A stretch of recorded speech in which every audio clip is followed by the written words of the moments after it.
추수의 시기입니다. 여러 농작물들이 아름답게 자라나고 있습니다. 우리도 주변을 좀 돌아보면 이제 벼농사가 마무리되면서 추수하고 있습니다. 추수를 하기 위해서는 많은 조건들이 필요하죠. 좋은 일기가 있어야 되고 좋은 환경들이 유지되어야 합니다. 그렇지만 가장 중요한 것이 무엇일까요? 홍성에서 부모님의 농사를 이어가시는 농부 CEO 이남진 씨는 한 인터뷰에서 이렇게 말했습니다. 농사는 나만 열심히 하면 그 대가가 충분히 돌아옵니다. 무엇이에요? 농부는 밭을, 논을 사랑해야 된다라는 말입니다. 저도 어렸을 때를 기억해 보면 할아버지가 밭을 이렇게 지나가시면 저도 뒤를 쫓아갔어요. 그런데 이런 이야기를 하시더라고요. 고추를 보면서 오늘은 하루 사이에 더 쑥쑥 자랐구나. 저는 어제 분명히 따라왔거든요. 전혀 자란 것 같지가 않아요. 똑같습니다. 그런데 농부의 눈에는 다르게 보이는 거죠. 썩은 사과도 발견합니다. 잡초도 발견해서 뽑습니다. 문제가 무엇인지 발견해내는 것이 농부의 눈길과 농부의 손길입니다. 왜 그렇습니까? 밭을 사랑하기 때문에 그렇습니다. 사랑하면 보입니다. 사랑하지 않으면 보이지 않는 것들이 사랑하면 보이기 시작합니다. 한 곡식이 자라나기 위해서는 농부의 손길이 몇백 번 아니 몇천 번 필요한 것이죠. 사랑이 능력이며 사랑이 힘입니다. 할렐루야. 이기는 습관은 무엇일까요? 우리가 어떻게 하면 성장하고 어떻게 하면 이길 수 있을까요? 그 습관은 다름이 아닌 사랑의 습관입니다. 오늘 말씀에도 성장을 위해서 필요한 것이 있다고 말씀하십니다. 에베소서 4장 15절, 오직 사랑 안에서 참된 것을 하여 범사에 그에게까지 자랄지라. 그는 머리니 곧 그리스도시라. 할렐루야. 주님께 자라기 위해서는, 우리가 성장하기 위해서는, 이기기 위해서는, 그 습관을 가지기 위해서는 무엇이 필요하다고요? 오직 사랑 안에서 우리가 자라나야 된다는 거죠. 사랑이 힘이며 사랑이 우리의 능력이 된다는 말씀입니다. 사랑으로 돌보면 농작물은 잘 자랍니다. 사랑으로 자녀들을 키우면 자녀들이 잘 성장합니다. 사랑으로 교회를 섬기면 우리 교회가 성장합니다. 이것이 성경적입니다. 일제강점기 당시 우리나라는 참 힘이 없었습니다. 그러나 우리나라 사람들은, 특별히 기독교인들은 나라를 사랑했습니다. 독립선언문을 낭독한 민족의 33인 중에 16명이 기독교인이었습니다. 독립선언서를 등사한 곳도 교회였습니다. 우리 민족이 재헌국회를 시작할 때 처음 시작을 이윤영 목사님의 기도로 시작했습니다. 나라를 사랑하는 사람들이 기독교인이었어요. 그리고 힘이 없고 부족했고 일제보다 우리가 약했지만 그 사랑함으로 나라가 성장할 수 있었습니다. 할렐루야. 그것이 능력이며 힘입니다. 지금 우리나라가 어렵습니다. 기도해 주셨듯이 경제적으로, 정치 문화, 사회적으로 많은 어려움이 있는 것이 사실입니다. 그러나 우리가 나라를 사랑하고 특별히 믿는 자들이 나라를 위해 기도하고 헌신할 때 이 나라가 바로 설 줄 믿습니다. 나라를 사랑하는 민족은 이길 수 없습니다. 사랑이 힘이기 때문에 그렇죠. 한 유치원 유치원을 다니는 남학생이 야채를 안 먹는 거예요. 그래서 선생님도 그렇고 부모님도 그렇고 이 야채를 먹이기 위해서 부단히 애를 썼습니다. 야채를 잘게 썰어가지고 이제 볶음밥을 해줘도 먹으면 패 뱉는 거예요. 야채 싫어. 과일과 함께 좋은 양념으로, 맛있는 양념으로, 달콤한 것으로 버무려도 야채가 입에 들어가면 뱉어버립니다. 야채 감별사 같아요. 그래서 너무너무 힘이 들어서 한 프로그램에 의뢰를 했어요. 우리 아들 야채 좀 먹여달라고. 예전에 오래전 프로그램이었는데 지금도 이제 그런 프로그램들이 있죠. 전문가가 가서 봤더니 해결이 안 되는 겁니다. 이 방법 저 방법 써봤더니 야채를 도저히 먹지 않는 거예요. 하나의 방법을 고안해냈습니다. 그것이 무엇이냐면 그 학생이 다니는 유치원에 좋아하는 여자아이가 있는 거예요. 그런데 그 아이가 야채를 잘 먹는 겁니다. 몰래카메라를 설치했습니다. 둘이 나란히 앉혔어요. 여자아이가 생오이를 들고 아삭아삭 씹으면서 아 맛있어. 옆에 남자아이는요 야채를 안 먹으니까 깜짝 놀라는 눈으로 보는 거예요. 더 나아가서 생 당근을 들고 우걱우걱 씹으면서 정말 맛있어 하면서 남자아이를 쳐다봅니다. 너도 먹을래? 여러분, 이거 수없이 연습시킨 거예요, 여자아이한테.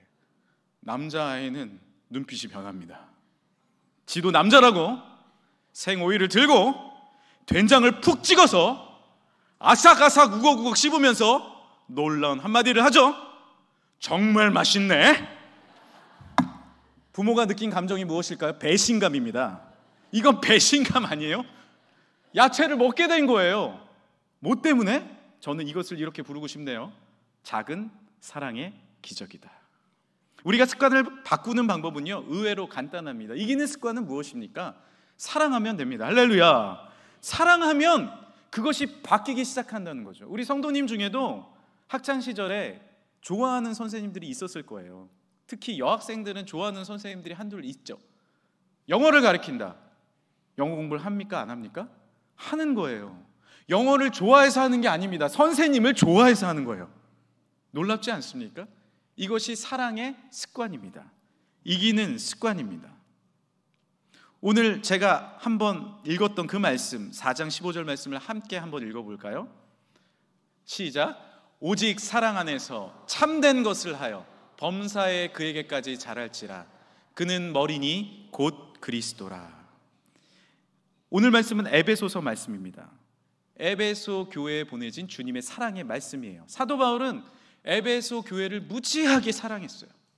전도 여행을 다니면서 설립된 교회였는데 3년을 밤낮으로 섬기면서 에베소 교회에서 목회했습니다. 열심히 눈물 흘리며 목회했습니다. 사도행전 21장 31절에 그러므로 여러분이 읽기에 내가 3년이나 밤낮 쉬지 않고 눈물로 각 사람을 훈계하였던 것을 기억하라. 바울이 로마로 갈 때 눈물의 송별사를 했던 것도 에베소 교회였어요. 마음 다해 사랑한 겁니다. 그러니까 교회가 성장하는 거예요. 사랑하면 공동체는 일어납니다.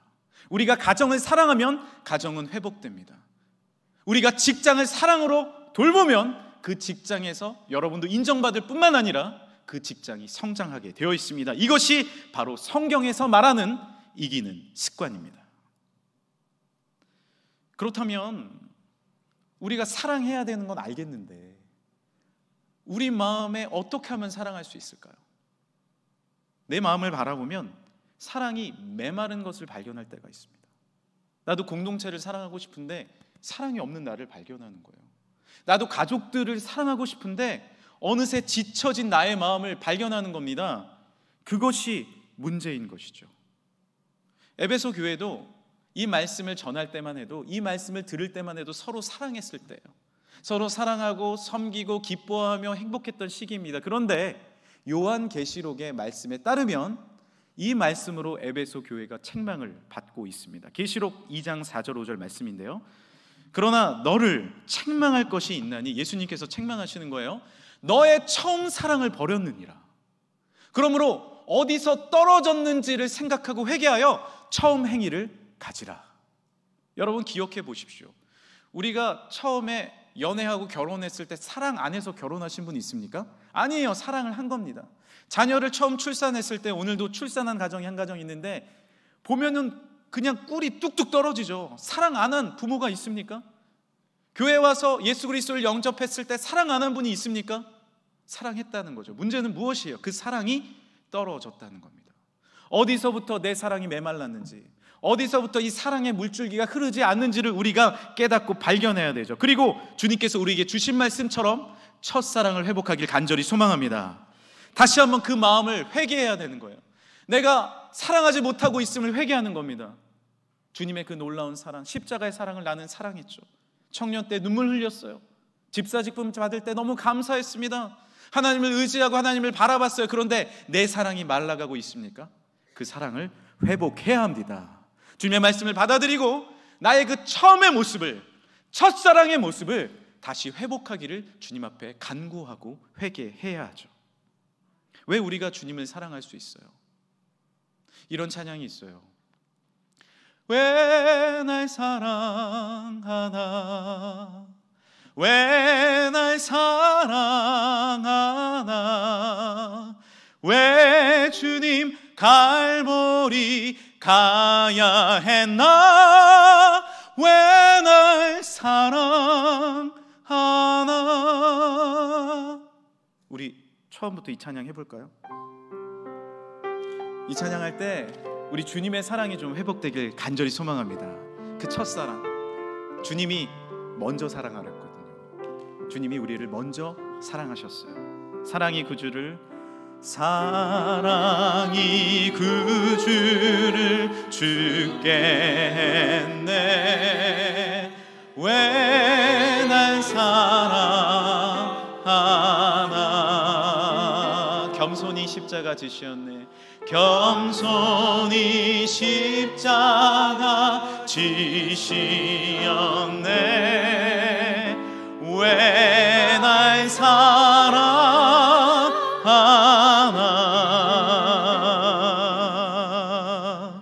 왜 날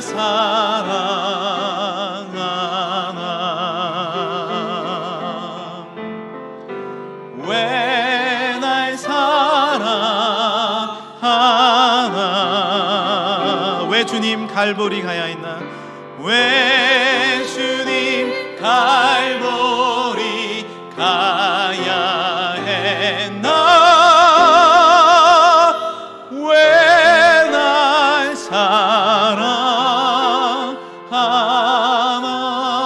사랑하나? 할렐루야. 우리가 왜 주님 사랑하셨어요? 먼저 주님이 사랑하셨기 때문입니다. 그것이 우리의 사랑의 회복의 이유입니다. 주님이 나를 먼저 사랑하시고 모든 물과 피를 십자가에서 흘려주셨는데, 그 사랑의 감격으로 내가 변화받았는데, 이제 나도 주님 사랑하고 다시 한번 그 주님의 첫사랑이 회복되길 간절히 소망합니다. 사랑은요, 움켜쥐고 있는 게 아니에요. 주님이 피조물을 창조하신 다음에 너 잘 살아라, 죄 졌네, 너 멸망받아라, 이거 아니잖아요. 사랑하기 때문에 높고 높은 보좌를 버리고 낮고 낮은 이 땅에 오신 거 아닙니까? 우리도 어떻게 하면 사랑이 회복될까요? 그 사랑을 움켜쥐고 있는 것이 아니라 나누고 베풀고 먼저 낮아지고 겸손히 헌신할 때 그 놀라운 사랑이 회복될 줄 믿습니다. 날 먼저 사랑하신 그 기억이 우리의 사랑을 회복하는 거예요. 가정도 마찬가지입니다.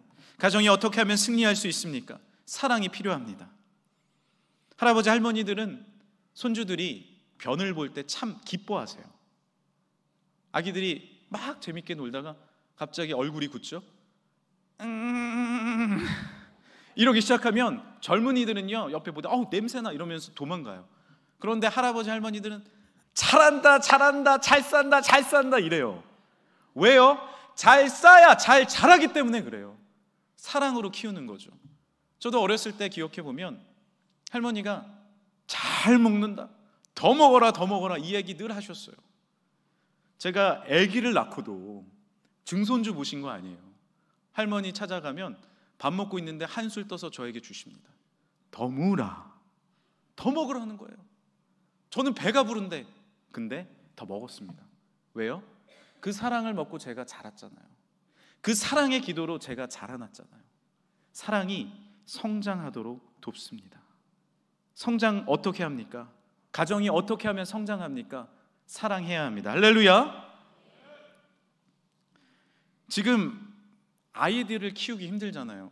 그러니까 출산율이 0.7명, 서울은 0.6명대로 떨어졌다고 합니다. 참 안타까운 상황입니다. 기독교 출산 세미나를 가보니 이런 얘기를 하시더라고요. 예전에는 아이를 출산하면 주변에 키워줄 사람이 많았다는 거죠. 아이를 놓고 나면 할아버지도 할머니도 고모도 큰 누나도 키워주니까 키우기가 쉬웠다는 거예요. 그런데 지금은 키우기도 어렵고 돈도 많이 드니까 참 힘들어합니다. 예전에 기억해 보세요. 엄마가 밭일 나가면 아이를 업습니다. 그리고 뒤에 아이가 고개가 떨어졌는지 뭘 하는지도 몰라요. 일하다가 옆에 하교하는 큰 누나가 지나가면 애를 거의 던지다시피 얘 데려가 이렇게 합니다. 애가 이렇게 고개가 떨어져서 지치면 젖을 이렇게 돌려서 먹여요. 뒤로 먹어요. 엄청난 기술이죠. 이러면서 키운 거예요. 큰 누나는 애를 들쳐안고 집으로 갑니다. 그리고 놀아주다가 힘들면 할아버지! 하면 할아버지가 뒤에 그냥 질질 끌고 다녀요. 그렇죠? 수레 끌고 다니는 겁니다. 아이는 거기 끌려다니면서 소똥도 집어먹고 흙도 집어먹으면서 면역력이 세져요. 밤이 되면 애도 지치고 엄마도 지치고 젖 먹으면서 잡니다. 이렇게 큰 거죠. 지금은 키워줄 사람이 없어요. 엄마 혼자, 물론 할머니도 힘드시지만 키우려니까 힘들어요. 저희 집이 애들이 4명이잖아요. 저희는 힘들면 막내가 놀아주기 힘들면 큰 누나 좀 놀아줘. 그러면 바빠요. 그러면 둘째 일로 와. 바빠. 그러면 셋째라도 불러요. 쉽지 않습니까? 많이 노시기 바랍니다. 많이 노세요. 오늘 첫째 논 가정 있는데 셋째까지 노시면 좋겠어요. 지금 현실에 실제적으로 형제가 부족하니 어찌할 바 모릅니다. 어려우시면 저희 1층 사무실에 오셔서 아이 맡기고 가십시오. 훈련되어 있는 목사님, 전도사님, 집사님들이 많으십니다. 어려우면 구역장님네 찾아가세요. 띵동하고 아이 주세요. 도망가세요. 오늘부터 구역장님들은 아이를 맡아주셔야 됩니다. 어려우면 저희 가정에 놓고 가세요. 경험이 많습니다. 우리가 핵가족 시대에 어떻게 하면 아이가 자라날 수 있어요? 서로 도와야죠. 그것이 사랑 아닙니까? 부부도 포기하지 말아야 됩니다. 더 마음으로 영적으로 연합해야 합니다. 사랑이 무엇이에요? 요즘에는 그 침대집에 가보면요, 부부 침대예요 소개를 해주면 싱글 침대 2개가 있어요. 서로 편하게 자라는 거죠. 저도 부끄러운 고백이지만 아이를 많이 놓다 보니까 아내가 뭐 기저귀도 밤에 갈아주고 아이 칭얼대면 돌봐야 되니까 저도 뭐 새벽에 나가고 밤늦게 들어오니까 아이를 아내가 많이 키웠어요. 밤에도 아이들이랑 아내가 자다 보니까 본의 아니게 따로 잤습니다. 제가 뭐 거실에서 잘 때도 많았어요. 그러다가 어느 날 아이들이 다 큰 겁니다. 그리고 둘이 같이 나란히 자는 거예요. 어땠을까요? 아주 불편했습니다. 거그치는 거예요. 누가 옆에 있는 게 돌려고 하면 부딪혀. 불편한 거예요. 참 아이러니하죠. 근데 그것이 2주, 3주, 제가 습관이 형성되는데 몇 주가 걸린다고요? 3주가 걸려요. 3주가 지나니까 평안해지기 시작해요. 누군가 내 옆에서 함께 있다는 것이 위안이 되고 평안이 주어집니다. 실제로 연구 결과에 따르면 누구와 함께 나란히 잔다는 것이 꿈을 깨도 현실임을 자각하게 해주고 마음에 안정감을 준다고 합니다. 혹시 따로 주무신다면 오늘부터 함께 나란히 주무십시오. 우리 교인 중에도 50대, 60대 권사님들도 딸이랑 같이 주무시는 분이 있대요. 좋은 겁니다. 함께 한다는 것이 기쁨이 됩니다. 에베소서 4장 13절, 우리가 다 하나님의 아들을 믿는 것과 아는 일에 하나가 되어 온전한 사람을 이루어 장성한 분량에 충만한 데까지 이르리니. 하물며 우리 부부가, 우리 가족이 밤이 돼서 함께 손을 잡고 기도하고 주님을 믿는 것과 아는 일에 하나가 되고 서로 믿음으로 밀어주고 끌어줄 수 있다면 얼마나 우리 가정이 성장할 수 있겠습니까? 할렐루야! 그것이 하나님께서 우리에게 원하시는 사랑의 습관이며 그것이 하나님께서 우리에게 원하시는 이기는 습관이 됩니다. 교회도 사랑으로 연합하고 연결되어야 합니다. 오늘 에베소서 말씀의 주제는요, 연결입니다. 공동체가 사랑하는 방법은 연결되어지는 것입니다. 여기서 말하는 연합은요, 인간적인 연합이 아닙니다. 그저 인간적으로 밀어주고 끌어주는 것을 의미하는 것이 아니에요. 사랑으로 이해하고 하나님의 사랑으로 섬기는 것을 말합니다.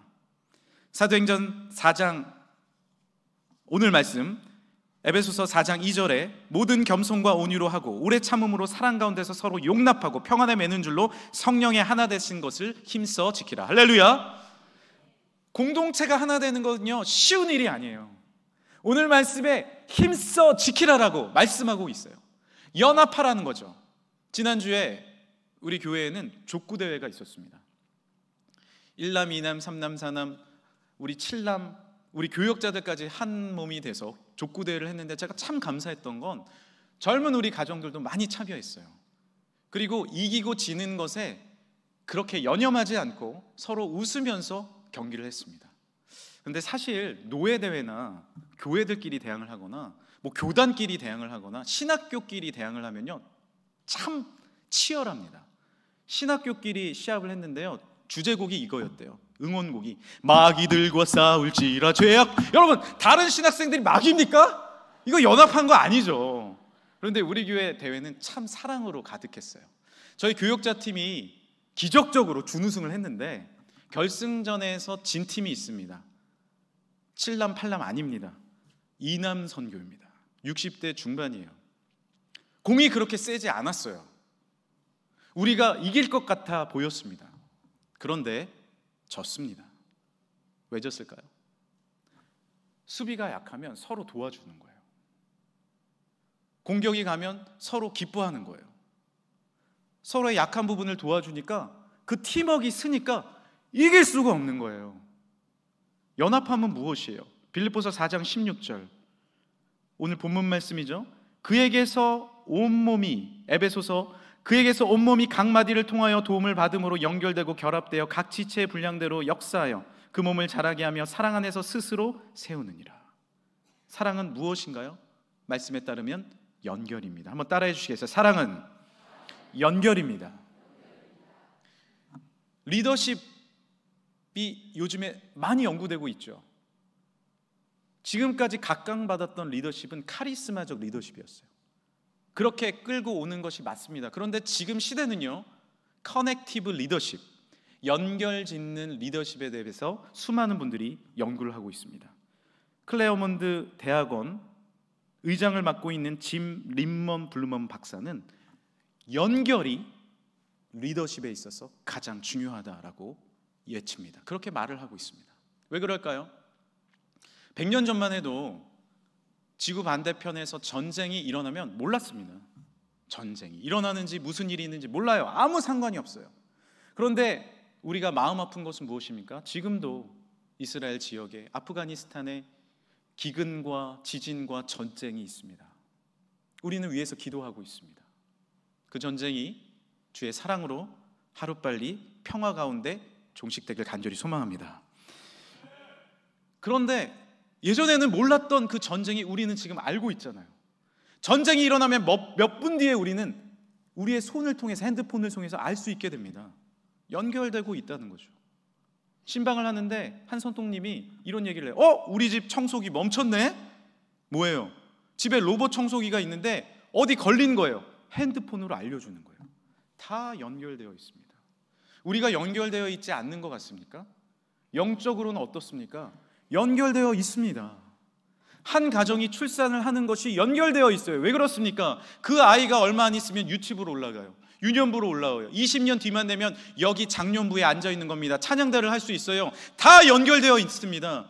우리의 성도님의 가정이 힘들고 어려우면 우리가 연결되어 있지 않은 겁니까? 아닙니다. 우리가 영적으로 하나가 되어야 됩니다. 우리가 위로하고 격려하는 것이 참된 연결과 연합인 줄 믿습니다. 모두가 연결되어 있는 거죠. 우리의 리더십은 이제는 연결되어 있는 리더십이 되어야 돼요. 구역장님들도요, 구역원들이 다 연결되어 있음을 인식하셔야 됩니다. 그랬을 때 우리의 교회는 하나 되고 우리의 교회는 이기는 습관으로 성장되어질 줄 믿습니다. 이것이 연결의 힘입니다. 능력입니다. 어떻게 우리가 이웃을 사랑하며 전도할 수 있어요? 연결입니다. 내가 이웃과 연결되어 있음을 알고 있어야 합니다. 우크라이나 전쟁이 일어났을 때 아이고 거기 전쟁 잘 일어났네. 아니요, 그 다음 달에 우리나라 도시가스 요금이, 여러분의 도시가스 요금이 천정부지로 치솟았습니다. 그것이 이 시대의 연결입니다. 우리가 이웃이 아파하면 함께 아파하기를 간절히 소망합니다. 그것이 주님께서 원하시는 이기는 습관입니다. 오늘 저녁에도 많은 분들이 앞에서 발표를 하세요. 준비를 정말 몇 주 동안 열심히 하셨어요.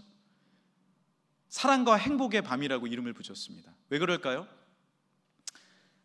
여러분의 다른 이웃이, 우리 교인이 와서 찬양하잖아요. 근데 앉아서 잘하네, 못하네 평가할 수도 있습니다. 그리고 잘하면 배가 아플 수도 있어요. 그게 행복합니까? 행복하지 않은 거예요. 남의 잘됨과 때로는 아픔을 바라보면서 함께 행복해하고 슬프면 함께 슬퍼하는 것이, 그것이 행복 아닙니까? 그것이 진정한 기쁨 아닙니까? 그것이 연결 아닙니까? 참된 행복은 어디서부터 와요? 사랑의 연결부터 옴을 믿으시길 바랍니다. 전도도 사랑입니다. 여러분, 사랑이에요. 사랑해야 우리가 전도할 수 있어요. 연결됨을 알아야 합니다. 우리가 천국에 갔을 때 나의 사랑하는 사람이 보이지 않다면 얼마나 마음 아플까요? 우리가 말씀으로 예배로 이렇게 기뻐할 수 있는데 이 자리에 누군가가 함께 와서 참된 사랑을 깨달을 수 있다면 얼마나 우리가 행복할까요? 그 마음이 있어야, 그 연결점이 있어야, 그 연결고리가 있어야, 연결이 있어야 우리의 신체가 움직이듯이, 이 관절로 움직이듯이 그 열정과 사랑의 연결로 우리가 전도할 수 있는 것입니다. 한 집사님이 코로나 시기에 저에게 간절한 부탁을 하셨어요. 그 부탁이 무엇이었냐면, 어머님이 요양원에 계시는데 가서 같이 신방을 해달라는 부탁이었습니다. 저도 물론 가고 싶죠. 그런데 코로나 시기에는 요양원에 갈 수가 없습니다. 근데 그 집사님께서 요양원에도 사정사정하고 연결을 잘 하셔서 요양원에 제가 신방을 가게 됐어요. 구역장님과 집사님과 함께 가는데 가는 동안 계속 걱정을 하는 겁니다. 이유는 무엇이냐면 어머니가 중증 치매인 거예요. 돌아가시기 얼마 앞두고 있는데 곧 천국 가실 것 같은데 예수님을 영접 안 하신 거예요. 우리 엄마가 저를 알아볼까요? 우리 엄마가 목사님의 말씀과 기도를 들을 수 있을까요? 영접하실 수 있을까요? 이 안타까움이 있는 겁니다. 도착을 했어요. 코로나 시기다 보니까 수속이 너무 많아서 저도 들어가기 힘들고 어머니도 나오기 어려우셨어요. 그런데 도우미가 휠체어를 끌고 그 어머니를 데리고 나오는데 제 마음이 철렁 내려앉았습니다. 무표정한 멍한 표정으로 나오시는 거예요. 멍하게. 몸은 너무 좋지 않아 보이세요. 제 앞에 앉으셨어요. 예배를 드립니다. 하나도 듣지를 않으세요. 딸을 쳐다보지도 않아요. 그런데 딸이 손을 잡고 눈물을 흘려요. 엄마, 엄마, 목사님 오셨어. 엄마, 나야, 딸이야. 엄마, 예수님 영접해야지. 근데 무표정한 거예요. 제가 말씀을 전해. 어떻게 해요? 열심히 말씀 전해야죠. 전하고 있는데 제 눈에 믿기지 않는 기적이 일어나기 시작했습니다. 딸이 잡고 있는 그 손에 힘이 들어가기 시작해요. 그리고 그 멍했던 눈동자가 총명이 들어갑니다. 말씀을 전하는데 고개를 끄덕거리기 시작하고 눈에 눈물이 고이기 시작하는 거예요. 할렐루야. 그리고 딸이 계속해서 옵니다. 엄마, 딸을 알아보는 거예요. 그리고 더 놀라운 것은 영접 기도를 하는데 아멘이라고 이야기를 하시는 거예요. 제가 나중에 물어봤습니다. 어떻게 아멘이라는 단어를 알까요? 어머니가 어렸을 때 여름 성경학교에 가보신 적이 있었다는 거예요. 그때 기억이 떠올라서 아멘이라고 얘기하신 겁니다. 너무나도 기뻤습니다. 이것이 무엇이에요? 어떻게 이런 일이 일어날 수 있어요? 다른 것이 아닙니다. 딸의 사랑과 주님의 은혜가 함께 연결되었을 때 놀라운 기적은 일어납니다. 우리가 어떻게 삶 가운데 기적을 볼 수 있어요? 우리의 삶 가운데 역사가 일어날 수 있습니까? 그것은 다른 것이 아닙니다. 우리의 사랑과 주님의 사랑이 연결되었을 때, 나의 사랑과 이웃의 사랑이 연합했을 때 그것이 놀라운 능력과 은혜가 되어서 하나님의 역사가 일어날 줄 믿습니다. 그것이 오늘 에베소서에서 우리에게 말씀하시는 기적과 능력인 줄 믿습니다. 저는 목사입니다. 어떤 분은 성가대원이세요. 교사입니다. 청교부와 차량부입니다. 남성교회, 여성교회, 새가족부, 재정부와 교회 청소로 섬기시는 분도 있어요. 예배위원회, 찬양팀, 참무당, 관리부, 사회부, 특별위원회에 속해져 있는 분도 있습니다. 오늘 처음 나와서 예배 드리는 분도 있어요. 여러분, 물론 저보다 여러분이 교회 더 사랑하세요. 그러나 저 혼자 교회 사랑한다고 해결되겠습니까? 아니에요. 우리 모두가 이 교회를 사랑하며 우리 가족 구성원 모두가 가족을 위해 희생하며 섬기며 주님 앞에 나아갈 때 작은 능력이지만 그 사랑들이 연결되어서 주님과 연합되어 하나님의 역사가 분명히 이루어질 줄 믿습니다. 예수님이 우리를 먼저 사랑하셨습니다. 아직 주님을 모르시는 분이 있다면 그 사랑에 내 마음을 조금이나마 여시길 바랍니다. 여러분의 작은 사랑과 주님의 놀라운 한없인 그 사랑이 만날 때 구원의 은총과 여러분의 삶을 평생 책임지시는 하나님의 축복이 임할 줄 믿습니다. 함께 기도하겠습니다. 하나님 감사합니다. 왜 날 사랑하셨습니까? 이런 죄인을 왜 날 사랑하십니까? 주님, 내 마음의 문을 이제 엽니다. 나에게 임하셔서 다스려 주시고 우리 가정을 회복시켜 주옵시고 우리 교회 가운데 큰 은혜를 더하여 주옵시고 이 민족 가운데 놀라운 하나님의 회복과 축복을 더하여 주옵소서. 우리와 연결하기 원하시는 예수 그리스도의 이름으로 기도드립니다. 아멘.